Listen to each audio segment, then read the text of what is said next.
Let me begin this evening by expressing my gratitude to the American people for your outpouring of love and support following the assassination attempt at my rally on Saturday.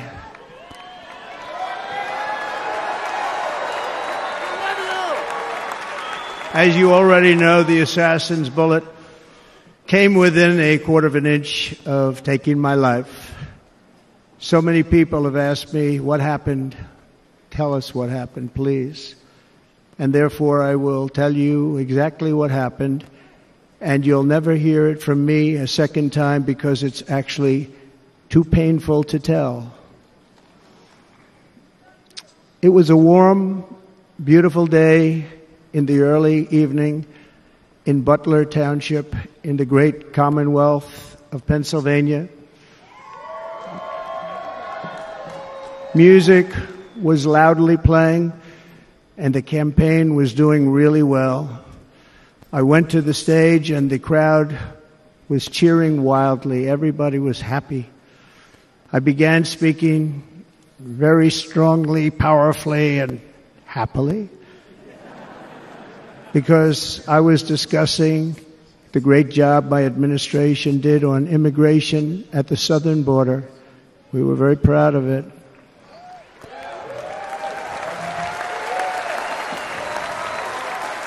Behind me and to the right was a large screen that was displaying a chart of border crossings under my leadership. The numbers were absolutely amazing. In order to see the chart, I started to, like this, turn to my right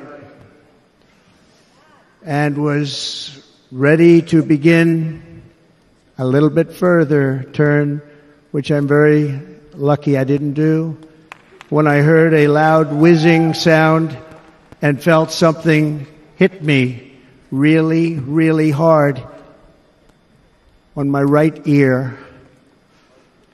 I said to myself, wow, what was that? It can only be a bullet. And moved my right hand to my ear, brought it down. My hand was covered with blood, just absolutely blood all over the place.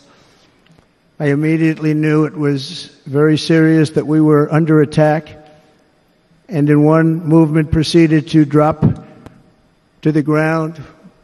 Bullets were continuing to fly as very brave Secret Service agents rushed to the stage, and they really did. They rushed to the stage.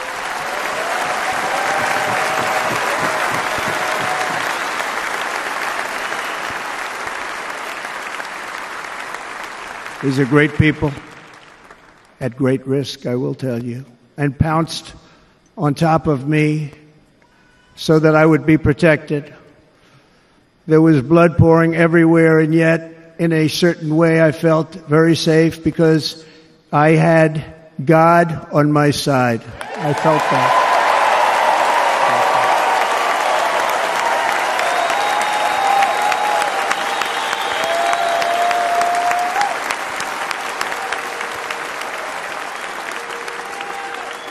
The amazing thing is that prior to the shot, if I had not moved my head at that very last instant, the assassin's bullet would have perfectly hit its mark, and I would not be here tonight. We would not be together.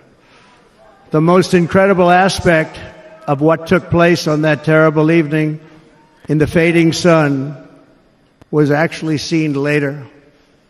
In almost all cases, as you probably know, and when even a single bullet is fired, just a single bullet, and we had many bullets that were being fired, crowds run for the exits or stampede, but not in this case. It's very unusual.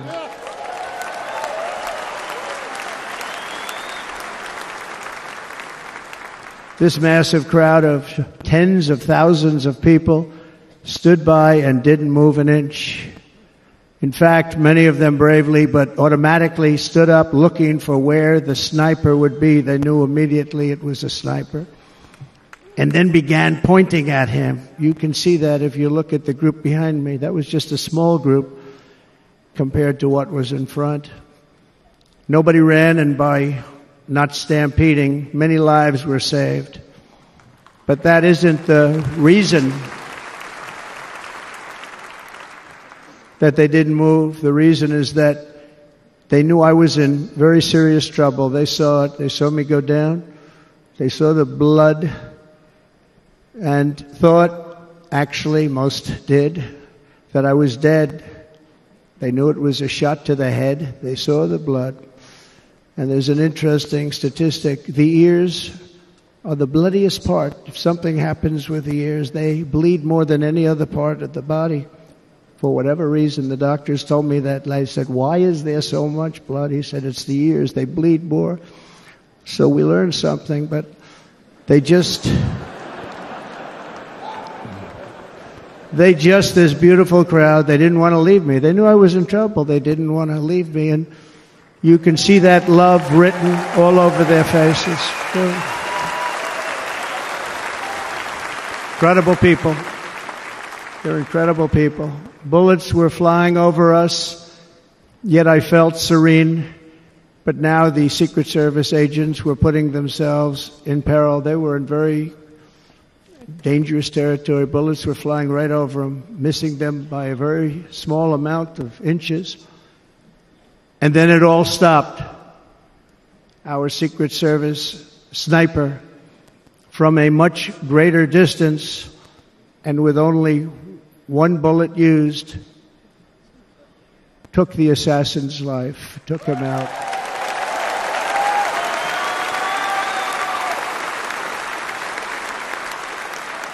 I'm not supposed to be here tonight.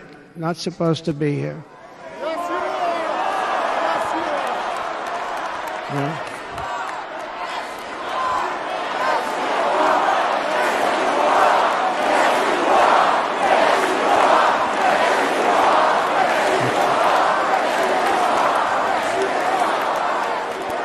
Thank you. But I'm not. And I'll tell you, I stand before you in this arena only by the grace of Almighty God.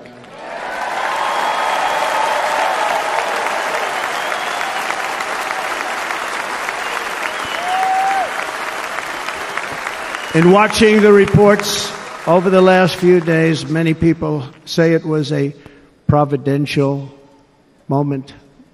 Probably was. When I rose surrounded by Secret Service, the crowd was confused because they thought I was dead, and there was great, great sorrow. I could see that on their faces as I looked out. They didn't know I was looking out. They thought it was over. But I could see it, and I wanted to do something to let them know I was okay. I raised my right arm, looked at the thousands and thousands of people that were breathlessly waiting, and started shouting, "Fight, fight, fight."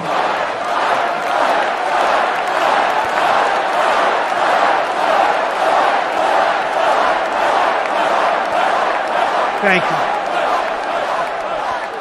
you. Once my clenched fist went up, and it was high into the air. You've all seen that. The crowd realized I was okay and roared with pride for our country like no crowd I have ever heard before. Never heard anything like it. For the rest of my life, I will be grateful for the love shown by that giant audience of patriots that stood bravely on that fateful evening in Pennsylvania. Tragically, the shooter claimed the life of one of our fellow Americans, Corey Comparator. Unbelievable person, everybody tells me. Unbelievable. And seriously wounded, two other great warriors. Spoke to them today. David Dutch and James Copenhaver. Two great people. I also spoke to all three families of these tremendous people.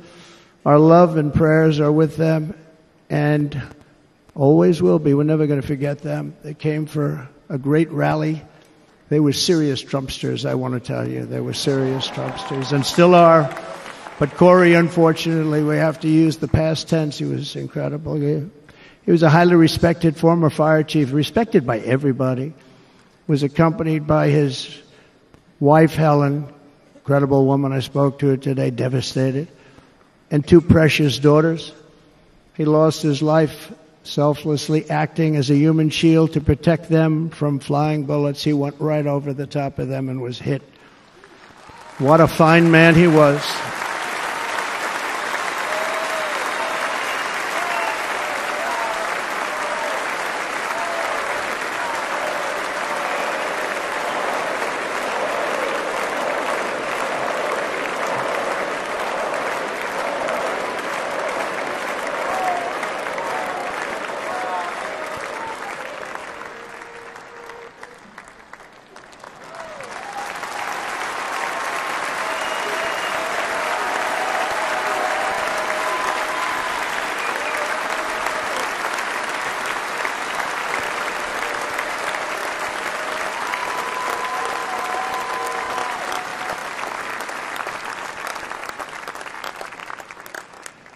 I want to thank the fire department and the family for sending his helmet, his outfit, and it was just something, and they're going to do something very special when they get it. But we did something which cannot match what happened, not even close. But I am very proud to say that over the past few days, we've raised $6.3 million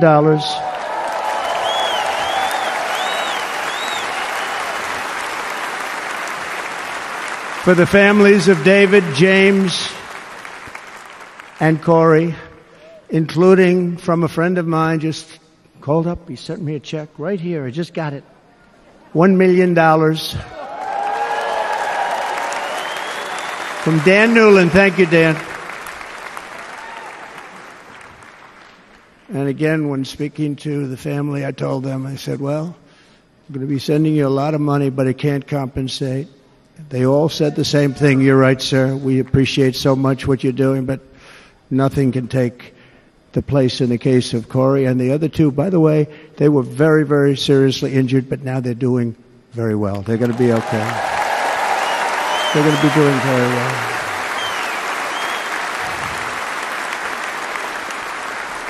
They're warriors.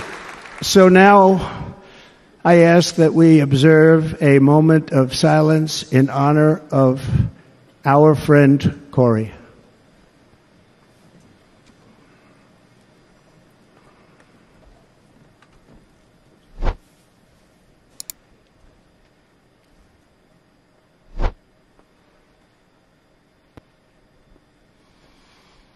There is no greater love than to lay down one's life for others. This is the spirit that forged America in her darkest hours, and this is the love that will lead America back to the summit of human achievement and greatness. This is what we need.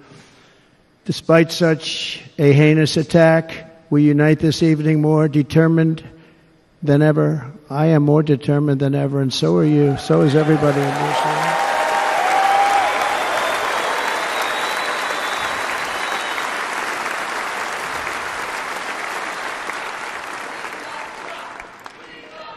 Thank you.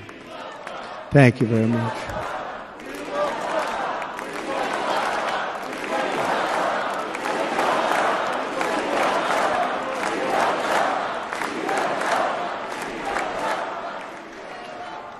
Our resolve is unbroken and our purpose is unchanged to deliver a government that serves the American people better than ever before. Nothing will stop me in this mission because our vision is righteous and our cause is pure. No matter what obstacle comes our way, we will not break, we will not bend, we will not back down, and I will never stop fighting for you, your family, and our magnificent country. Never.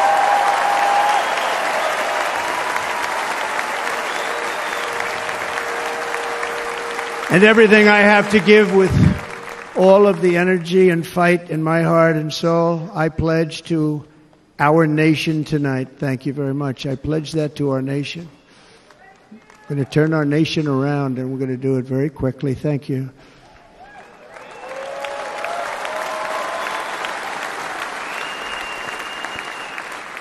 This election should be about the issues facing our country and how to make America successful, safe, free, and great again.